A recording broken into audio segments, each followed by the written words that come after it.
Hi there BookTube, and welcome to a new video which is going to be my weekly wrap up for mid-May for the books. Anyone recognise what movie this t-shirt is referencing? It's one of my favourite all-time movies, but I will say it's the original and not the remake. Answers in the description box if you know. Okay, on to the books. So I read 3 novels this week, again a healthy reading week for me. I read The Cut by Anthony Cartwright on Perrine Press. I read Nutshell by Ian McEwan. And I read Mosaic Man by Sukenick. So I'm going to start with The Cut first. I said in my Ali Smith review of Autumn, that was supposedly the first post-Brexit novel, and in my video I argued that it wasn't at all. It was barely anything to do with Brexit. Whereas The Cut by Anthony Cartwright is explicitly a Brexit novel. So Perrine Press, who up till now have only sort of dealt with translations of foreign novels into English, but the editor was so appalled by the Brexit decision. This is what he wrote in large print, much larger than the print of the book, the actual novel. This is from Mike Zervogel, who's the editor of Perrine. The result of the EU referendum shocked me. I realised that I'd been living in one part of a divided country. What fears and what hopes drove my fellow citizens to vote for Brexit? I commissioned Anthony Cartwright to build a fictional bridge between the two Britons that have opposed each other since the referendum day. So that is why this book exists, and it is explicitly a Brexit book, but I don't think it builds this bridge, and I don't think it really deals with the issue of Brexit terribly well. Now, American viewers might be slightly nonplussed as to what this Brexit thing is all about, and in a way, I can only offer that it has divided our country in the same way as Trump has, and before Trump, in the same way as Black Lives Matter and Me Too. These things have always been around, but certain cases have highlighted them, brought to the public attention, and split the country right down the middle. People have been very polarised and taken sides. Brexit has been similar in that the outcome of that vote, where lots of people went to vote who normally don't vote in elections because they feel their voice isn't heard, it's irrelevant who they vote for, they saw this as a chance to get their voice heard and to give lots of people who they felt had neglected them a kicking, to fire a warning shot across their bows. So that is, I think, the relevance to what is happening in quite a lot of Western democracies, in that people who have been neglected for years, generations who've been neglected for years, when they do kick and lash out, we all suddenly sort of stop up short and go, oh, my God, what's this about, what's happening here? But it's always been there, and, we have chosen to ignore it. Okay, so what is the book?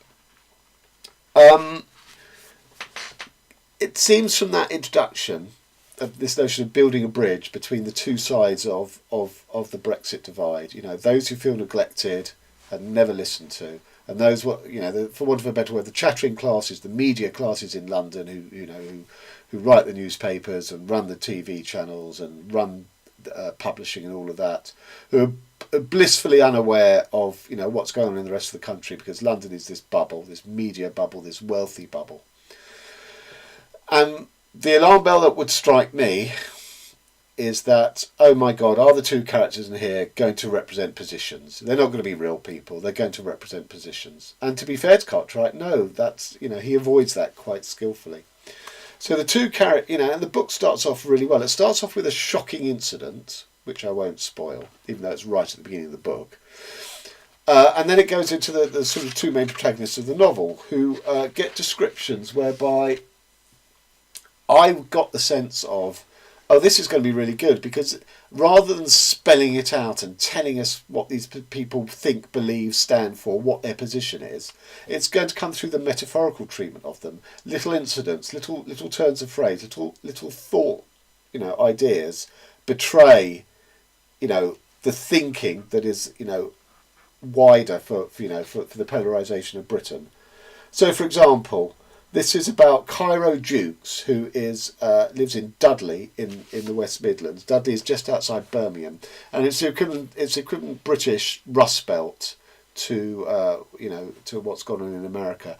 Although Britain has so far gone beyond a Rust Belt that it doesn't have any trousers at all, needing sort of being propped up by a belt. But anyway, so this is Cairo Jukes, who's he was a boxer. He was the guy who provided a good solid opponent for right boxers on the up and up, but he never really won himself, but he could take a lot of punches. He was durable, which I think is itself a metaphor for the sort of the working class that I think Cartwright is sort of quite deliberately makes. And the notion of Jukes, spelt Jukes, well, Jukes is, fighting, punching with your fists, although that doesn't work because to my knowledge that's an American idiom, not a British one. But anyway. In the fight, if the fight is to take place, it will be in Birmingham, not far from the Villa, which is one of Birmingham's football teams, at an abandoned furniture showroom by the Perry Bar Dogs, which is a greyhound dog track. I don't know if it's still operational or not. Now that Jamie has closed the restaurant, Cairo takes it as a good omen. Enjoyed fighting in Birmingham as a kid. This new place has white collar bouts and unlicensed meetings on the first Friday of each month. It's a bit sort of Fight Club. How white-collar boxing differs from that of his own people, Cairo is not sure. He is blue-collar. He is possibly no-collar. This is something he would like to say to Jamie, something he would have liked to have said to Grace, had things been different. She would have laughed. He woke thinking he heard a baby cry out, and perhaps it was Zach, who's his grandson, and Stacey Ann, who's his daughter, comforted him in the time it took Cairo to wake, silenced in the house when he sat up and listened. And perhaps it was that the other baby calling out from somewhere else. So I think that's that sort of white collar, blue collar straight away points up, the difference between the classes. But it's interesting that already Cartwright is reining back from possibly no collar. So although Cairo, by all the sort of external measures, would be blue collar working class, Cairo himself is slightly a cut above that. He's a bit better educated than most of his class. So that's him. And then the other character is called Grace, who is a middle-class media chattering from London. She's a documentary filmmaker. She's filmed in places like Serbia and Hungary, presumably about migrants. And this is her sort of first introduction to us as the reader. Grace swims in the morning when she should have been packing her bags in the arboreal light of the ladies' pond. She loves the word arboreal, loves this place, and turns to watch the clouds through the trees, moves into a cool dark channel in shadow near the bank, then out again into sunlight. She has one bag packed, of course, but no passport or papers inside it, no euros or forints or dinar wrapped carefully in envelopes. She remembers she must show Zara where these are, in the small safe in the corner of the studio, and that she must give her the codes. She will not return there after this morning. She wants a clean break. So again, she's not atypical of her class. And these two characters come together because Grace goes up to Dudley to film ahead of the Brexit vote, to get a sort of a taste of what people are thinking. Everyone expects the Brexit vote to be Remain. But Dudley, even then, was known as sort of hostile to Europe. It's right in the middle of Britain, so it's the furthest away from the sea of any place in Britain, pretty much. So it, on a sort of physical, geographical, conceptual level, it has the least interaction with Europe, which is not true because Birmingham is an international city. And Dudley did vote very highly for leave in the vote when it came. So she's gone up to Dudley to interview people. No one will speak to her because she stands out a mile by how she looks, how she's dressed, how elegant she is, etc. Except Cairo. Cairo gives her an interview. And this is where the book starts to fall down, because when the author Cartwright is describing them and giving metaphors as indications of what they're like, what they think, it works. But as soon as it's dialogue, then it's telling us direct what they think. And Cairo has a couple of speeches about, we're not racist, we're not immigrant haters. We've just been left behind. No, you lot that we're not even ever occur to you about what's going on in our lives. And it's spelt out. And I think a year after the vote that we are currently in, as of May, we've, that's been revealed to us as we, we do the post-mortem on how did we get to, you don't have to read literature to get to that. Had this book have come out before Brexit, which is not fair to it because, it was only prompted by the Brexit vote, and made those insights, then we as the reader might go, oh gosh, he's right, I hadn't thought of that. But such as our soul searching in the years since, we've arrived at that conclusion ourselves, and all he's doing here is reproducing it. And despite that, Grace and Cairo form a bit of a sort of a relationship outside of the interview, which eventually becomes intimate, which I'll come to. But they can't talk to each other. Their language is different. They don't, they both got goodwill to each other, and they both slightly stand outside of their own class. So they should be able to communicate on some level, but they can't. And the only way they end up communicating is through sex. But we are not shown that in the novel, which would have been really key, I think, because he's shown us how they fail to communicate, and the one realm that they do communicate, which is sex, he doesn't show us. And I think that could have added something to it. So as the book wears on, you realise that, the divide, he doesn't bridge the divide. These two have a fling, which momentarily unites them, and then then they're apart, they're asunder again. And there's a bit here which I've had to bookmark with the receipt from the curry that I had when I finished reading this in the Indian restaurant, ready for my takeaway. So she wants to get some sort of establishing shots, having interviewed him. So he suggests that they go to a sort of disused, abandoned factory, and that she should film him there. So that's what they're doing. That view is exactly what they filmed one morning. She tried to get him to say what he had in the interview in the hotel lounge in Dudley, but it didn't come out right. The view was exactly right, rusting metal and overhanging trees, and the castle indeed in the distance. After a while he said, "Does that disappoint you? No tattoos, not authentic enough." But he was still smiling. "No, of course not," she said. "I regret having these done now. They don't seem to belong to me. I might have considered one, when Stacey Ann was born. Her name or date of birth or summit. I can't stand the idea of the needle. Like it was someone else, another person altogether, who got them done. The dolphin was my sister's idea. Or like Tyson's, one of Arthur Ashe. The tennis player. Days of Grace, it says. People change, I suppose. That might be a reason to have one, to remind yourself of who you once were. Or a reason not to have one," he said. She had not thought he was listening, and his suggestion pleased her more than she believed it should. And I think that's the core of this book. There's an awful lot going on in here. So the first thing is, against expectations, she's the one with tattoos, he, the working class labourer, hasn't got them. So that's the first one. That sort of seems to establish them both as inside their class and also partly outside their class.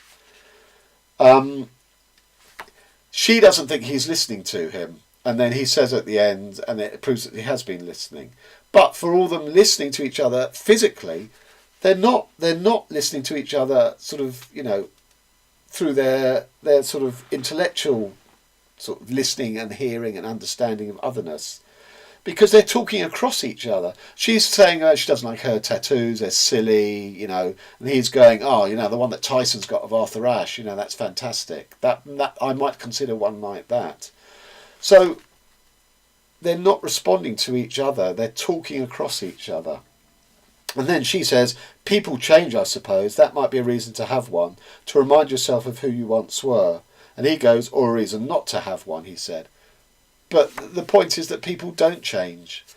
People are set in their positions. They voted according to their lifelong beliefs, and never shall the twain meet. And the characters don't really change in here. They're both slightly out of their class. They keep making the same mistakes. Cairo wants to go back to boxing, but because of his age, he won't get a licence. It'll be unlicensed boxing. And, he's pretty punch drunk, if not, on the way to sort of, senility through brain damage. And she keeps having affairs with people that she's interviewing, these sort of exotic other men. They're in ruts, as most people are in life. So this book did not work at all for me. I thought it was clumsy in the choice of characters who, he was so desperate not to have them represent positions that, they had to be outside of their own class. He was clumsy in the fact that he showed how they didn't understand each other. But the point of this book, Called to the Order, was to bridge back across. And at no point, other than one act of sex, in which we are not privy to, they don't ever bridge back across. And this book did not work for me at all. On Goodreads, I gave it 3 stars, but as I've thought about it more since then, I'm only giving it 2.5 stars. So I'm still awaiting the Brexit novel that deals, that moves us on in our perceptions. I'm not saying, puts everything in perspective so that we can advance in this whole Brexit farrago that is, we voted for it and our government are absolutely unable of delivering it in any kind of form because it's so complicated and divisive. We are a nation that at this point in time doesn't look like it's ever going to be healed. In the same way as America under Trump, I can't see that ever being healed. But anyway, that's that book. So, Nutshell by Ian McEwan. Ian McEwan does comedy. Who knew? And if you'd read his lamentable book Solar, which was an attempted comedy, you'd know that Ian McEwan can't do it. But, having said that, I watched Beth Chat's books talking about this book, and she said it was, she'd really enjoyed it. But it was the perspective of this book, the narrative voice that drew me back to McEwan. And that is of an unborn fetus in the womb. That is the voice of the novel. And the reason that appeals to me is because one of my stage plays took exactly that view. Now, in my play, it wasn't a comedy, it was dark. And the reason that I had a fetus sort of accelerated in consciousness in the womb was because it was addicted to crack cocaine, that the mother had been taken. And I used that as the conceit of the fetus sort of having a consciousness and being sort of hyper-aware before its time. What McEwan does, Radio 4 is the accelerant, because the theory that the fetus in utero can hear the mother's talking to it, can hear music, so that if you played music at birth, that you'd played it during the pregnancy, the baby would recognise it. Now, I happen to think that's probably right. And in this book, the mother listens to Radio 4 all the time, and she doesn't listen to music, she listens to talk shows, not phone-in shows, but, people talking about ideas and art and things like that. And then, when there's nothing on Radio 4 that appeals to her, she listens to podcasts. So the fetus, who, as he says, is sort of trapped in prison there, can't go anywhere, has this sort of constant diet of this stuff. And that is what has accelerated its awareness and understanding and gives us the voice of this novel. And it's a funny voice, it's a slightly sort of acerbic voice. So, for example, it refers to the umbilical cord like being one of those sort of pull things that aristocrats in stately homes would have to, you'd pull it to ring a bell in the downstairs quarters of the servants that you wanted something. And he does that because he gets his mother's attention. Or when the mother is digesting food and her stomach and bowels are sort of doing their work and sort of growling, to him it's like being in a laundrette. So there's lots of kind of good gags like that. And the plot of the book is that the mother has basically kicked out his father, who's a sort of wastrel poet of not terribly good quality poetry. But he's very supportive to other poets, and he runs a literary magazine. But he basically, he does all his money with all these sort of idealistic pursuits. So the mother has kicked him out and installed his brother, who's completely the opposite. He's called Claude, who's a businessman, a estate agent, horrible, slimy. He talks in cliches, and she's installed him into the family home, which the fetus is aware of. But one night, post-coital pillow talk, the fetus realises they seem to be plotting to get rid of his true dad, to kill his true dad, and that is the book. And this book has been compared with Hamlet, in that the mother and the brother-in-law are going to poison the father, and that somehow the baby is Hamlet. But the baby is not Hamlet, because the baby is powerless to prevent this, because the baby is inside the mother. The baby vacillates, but he's not vacillating, should I act or should I not act, to be or not to be. That is the question. It's not that. He vacillates in his allegiance to the 3 characters. Sometimes he's, totally, fearful for his father and loves his father and is afraid for his father. Other times he thinks his father is equally manipulative to the other 2. Sometimes he loves his mother and he'll stick by her even if she ends up killing him. And other times, of course, he hates He hates her and he wants the family to remain intact, his family that he's not even been born into yet. And that is the vacillation of the character. And that's where the book begins to fall down for me, because he changes his mind too much. And I think plot-wise, McEwan does try and give good reasons why he keeps changing his mind. So, for example, he thinks if his mother ends up in prison, he will be given away. But equally, if she's successful, he's gleaned that Claude and his mother have no intention of keeping him. And he has this vision of he's going to end up being adopted by a family in a sort of a horror 13th floor of a tower block over the road that somehow he has a perception of, even though I'm sure they didn't talk about that on Radio 4. But anyway, and so this alternative life lies mapped out for him if his mother is successful in killing his father. But then it turns out that, he gleans that Claude is not interested in his mother so much, although despite being 9 months pregnant, she is sex on tap for him. So obviously that appeals to his libido. But he's more interested in the townhouse in St John's Wood that they live in, because it's worth about $4 million, even though it's a sort of crumbling pile. He knows that it's on sort of prime real estate and it's worth a lot of money. And that seems to be more important to him than, the relationship with the mother. So that, and then the poet comes back and he has a plan. All the time they thought that he wanted his wife back, but in fact he just wants his house back as well. So, and he too makes no declaration that he wants his son. So the son really is abandoned by them all. So him sort of caroming like a sort of tennis ball out one side of the net and the other, it doesn't really hold up, because none of them seem to want him. So. And the other thing that disappointed me in the book, I guess, was, there are hints at profundity and profound insights about humanity and relationships and the world at large, terrorism and the role of money, but they're not, because of the tone of the book as a whole, they're not really lasting. They're a bit throwaway. They're a bit one-linery. They never develop, because it's more important what's happening in the threesome stroke foursome of baby, dad, mum and brother-in-law, which I understand, but then why put them in there at all? Well, he's heard this stuff on Radio 4. He's heard economic analysis of what's going wrong with the world and stuff. So, but it sort of falls halfway between a serious treatment of these issues and a stock throwaway because of the tone of the book. It was, it's a short book. It's 200 pages. I blasted through it in a day and a half, 2 days, whatever. It's enjoyable. The voice is good. The comedy acerbic voice is sort of quite appealing, but it's pretty slight. Beyond that, it's slight. So I gave it 4 stars. I'd probably stick by that. And thanks to Beth Reeds for getting me back to Ian McEwan, because I had rather given up on him. And finally, Mosaic Man, Donald Sukenick.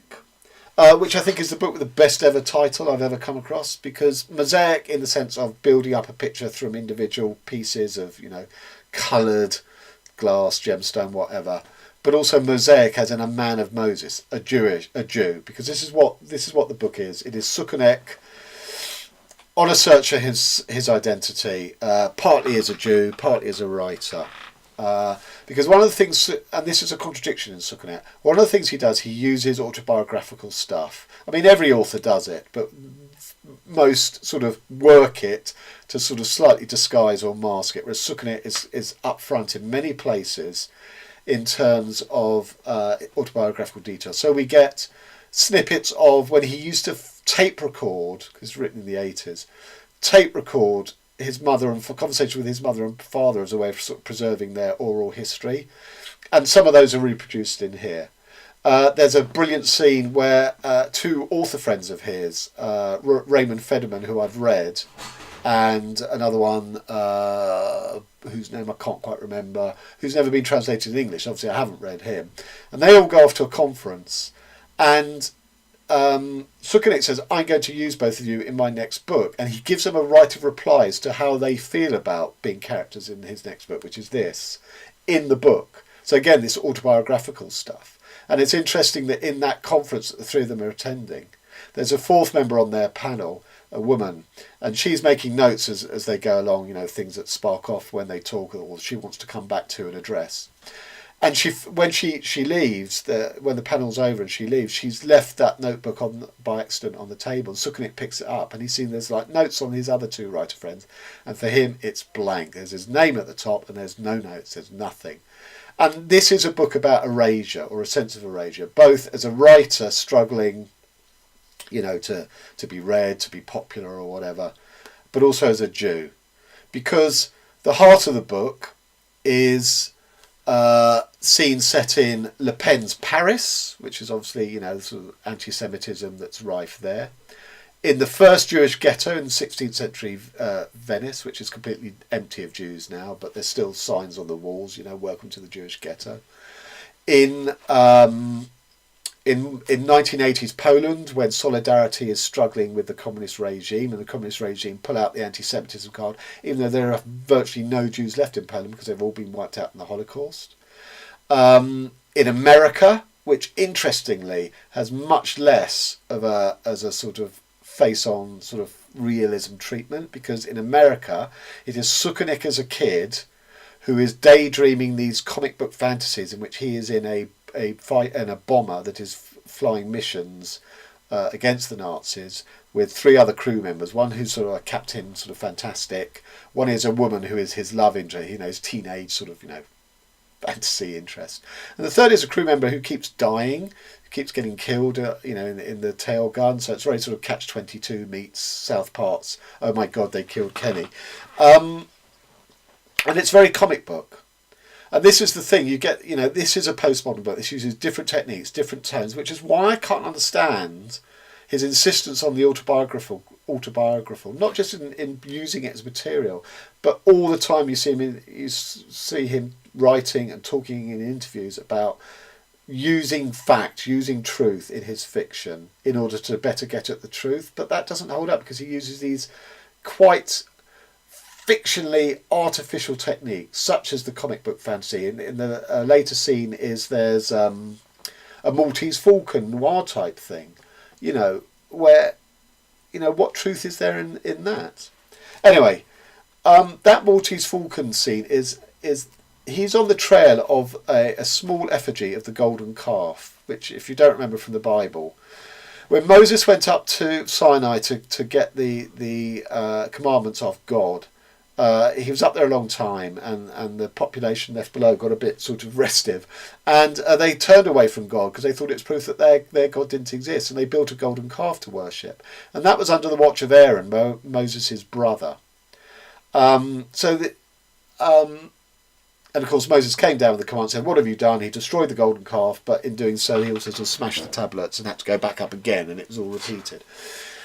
So this book is a search less for Moses and the Mosaic man, and more for this Aaronic man, the man who allowed the golden calf to be erected. So I found the study of Judaism absolutely fascinating in this book. So he writes, this is in the Le Pen section, or the France section I should say, Les règles du jeu, the rules of the game. But also, de jeu, J-E-U in French, is a pun on Jew, the rules of a Jew. This book is Sukenick's search for what it means to be a Jew in the modern world. The structure, the title, the chapter names are all sort of alluding to the Old Testament. So you've got things like genes for Genesis, X/Ode for Exodus, umbilicus for Leviticus, numbers as numbers, and then autonomy for Deuteronomy. So it's got a structure of the Old Testament, but it's very much about, well, how much has Judaism diverged from that? What had the European Jew of Le Pen's France, of sort of Middle Europe, Poland, Germany, got in common with the American Jew that Sukenick is? And what has that American Jew got in common with the Israeli? And the answer is nothing. They're all virtually completely different. And this is what Sukenick is struggling against. The section in Israel is also a treasure sort of hunt for the golden calf. So he's coming in from the airport on a minibus with 6 or 7 diverse people, but he keeps bumping into them in the old streets of Jerusalem, the sort of labyrinthine old streets, and they keep giving him clues as to the next stage for him to go and find this golden calf. And I found that fascinating. What's odd about this book is I was less interested in Sukenick's search for his own identity and his own psyche, and more in what it said about, the modern Jew, with all these different sort of cultural differences. They've been dispersed, and they've all developed differently. They've all acquired different traits. So in America, it is the comic book, it is the fantastical, it is the Hollywood, it is the luxury of being able to daydream yourself as a hero, not because you're oppressed, but because you have that freedom. Whereas in Israel, it's this sort of terrible oppression of the Arab population there, and in Europe it's ghosts, because they've largely been removed from some of those countries, so that when he's in, which country is it? Yeah, when he's in Venice. He keeps seeing he doesn't realise it, he keeps seeing this younger version of himself. He doesn't realise it's himself from the first visit, where he's still with his wife as a young woman, whereas of course the older Sukenick is not with his wife any longer. And it's a very touching, but he's been erased in the same way as, the ghost can't see him and he can't see the ghost. Well, which one of them is the ghost? Is it the modern Sukenick, the older Sukenick, or is it that that youthful writer that he can never get back to? He's been erased as a writer in the panel and stuff. So I found this sort of quite touching, and also very very sort of prescient, really. This is what he has to say on Le Pen. Le Pen, according to Adek, has always been from the beginning been able to articulate feelings that people normally refuse to have. He dares to say things, says Adek, and he dares to say them through something, you see, on the order of sexual fantasies. He always has things that turn on sexuality. Le Pen, yes, there are always these implications, you see. He talks about how if you open France to foreigners, you open your women to them. And very, very often, when it's not something like that, it's, something like, I've shown my drawers and I'm waiting for Chirac to show his. Don't forget, Trump did the same when he talked about the size of his penis against the size of his hands. But it's always sort of at the level of underwear, of this very French banter where you talk about everything that's troubling. You see, it's not so much that he's a skillful politician, it's that he represents a way of thinking people have. His effect has been that everything that seemed forbidden before no longer seems so. I find it a very, very unhealthy phenomenon. He trails something unhealthy after him. He's very astonishing, Le Pen, because there's a lot of scandal around him. His financial inheritance was suspect. His wife getting mad at him and showing her ass in the French Playboy wearing a maid costume, producing a record of Nazi songs. And the more he wallows in it, the more votes he wins. And if he carries on his shoulders everybody's mediocrity, you see, he's mediocre, and he permits everyone to be mediocre. He talks garbage, and he permits everyone to talk garbage. That's it. People like it that he's a little corrupt. Well, you can take out the pen and you can insert Trump, Farage, any of these sort of demagogues who are sort of on the rise through Western democracy and bringing down, potentially threatening to bring down democracy. That's a brilliant analysis and so spot on. I love this book. It's 4.5. As I say, in the end, it wasn't about Sukenick's autobiographical detail. That was the least engaging stuff. It is postmodern. There's a lot of playfulness in. So here's a little thing from his section in Israel, I think. A one-god town with too many gods, too many tribes, each obsessively drilling its own tunnel to the light, tunnel vision obscuring insight that light is indivisible. This is why it's the Holy Land. It's full of holes, tunnelling towards our missing hole. It was great. I really enjoyed that. But I wonder if I enjoyed it in a way in which it wasn't supposed to be enjoyed. I don't know. But, I got a lot out of that book. So there you have it. That's my wrap up for this week. If you've read any of those books, please feel free to, chip in on your opinion on them in the descriptions box and get debate going. And that's till next time. Thanks very much.